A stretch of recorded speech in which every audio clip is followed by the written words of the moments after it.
আসসালামু আলাইকুম এভরিওয়ান। আজকে আমরা ময়মনসিংহ বোর্ড 2024 আসা একটি প্রিপারেশন ডিসকাস করব। ডিসকাস করার পূর্বে আমি সবাইকে একটি বিষয় রিকোয়েস্ট করব। তোমরা যারা আমার ইউটিউব চ্যানেলটা এখন সাবস্ক্রাইব করো নাই, ইনশাআল্লাহ সাবস্ক্রাইব করে পাশে থাকবে। So let's get started.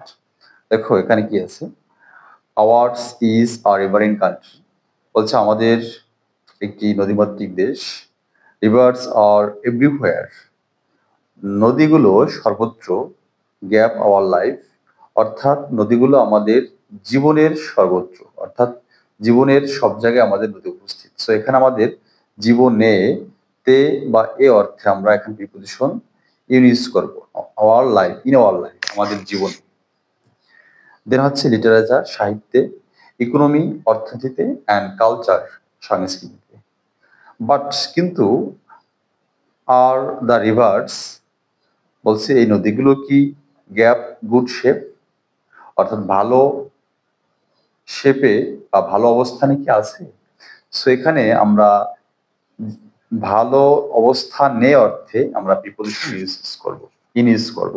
এখানে অর্থের মাধ্যমে আমাদের ইন বসাতে হবে। But are the rivers in good shape, নদীগুলো কি ভালো অবস্থানে আছে? আনফরচুনেটলি দে আর নট, দুর্ভাগ্যবশত তারা নেই।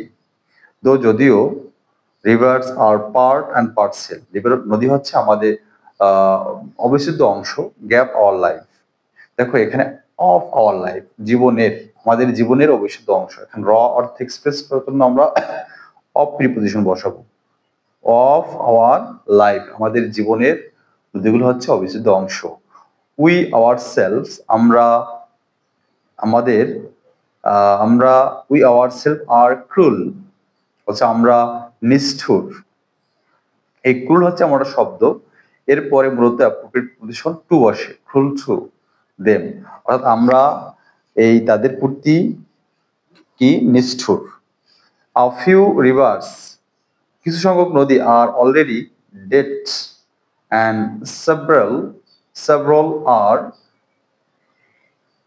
several are going dash pangs of death, অর্থাৎ কিছু সংখ্যক নদী মৃত্যুর পথে এবং বিভিন্ন নদী মৃত্যুর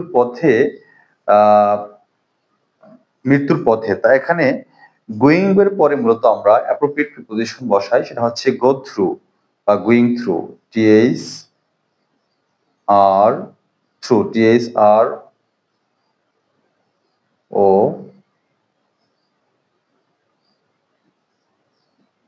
through, T H R O U, through নামটা কি? T H R O U G H, T H R O U G H, through. অর্থাৎ এখানে কি দাঁড়ালো? A few rivers are already dead and several are going through the pangs of death. কিছু নদী মৃত্যুর কোলে ঢেলে পড়ছে বা মৃত্যুর পথে। আচ্ছা, সাম রিভার কি বলছে এখানে? গ্রাবার্স, অর্থাৎ গ্রাবার্স মানে হচ্ছে দখলকারী, মানে কিছু নদী দখলকারী, গ্রাব দখল করে, রিভার নদী, রিভার ব্যাংকস মানে নদীর তীর, অ্যান্ড বিল্ড নির্মাণ করে, বিল্ডিংস ড্যাশ গ্যাপ আছে, গ্যাপ ট্রেড অ্যান্ড কমার্স, অর্থাৎ কিছু নদী দখল করে ব্যবসা বাণিজ্যের জন্য। তার জন্য এক্সপ্রেস করার জন্য আমরা মূলত কি ইউজ করবো এখানে? ফর। আমরা ফর বসাবো, ফর ট্রেড অ্যান্ড কমার্স, অর্থাৎ ব্যবসা বাণিজ্যের জন্য। রিভার্স আর অলসো গেটিং সিল্টেড, দেখো সিল্টেড হচ্ছে আমরা শব্দ, এই সিল্টেড এর পরে মূলত আমাদের অ্যাপ্রোপ্রিয়েট প্রিপোজিশন বসে বাই, অর্থাৎ এখানে হবে কি?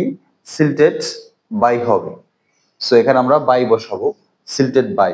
সিল্টেড বাই হচ্ছে এখানে মানে পলি জমানো, অর্থাৎ river are also getting silted by deforestation, অর্থাৎ ডিফরেস্টেশন দ্বারা মানে নদীগুলো কি হচ্ছে? পলি জমে যাচ্ছে।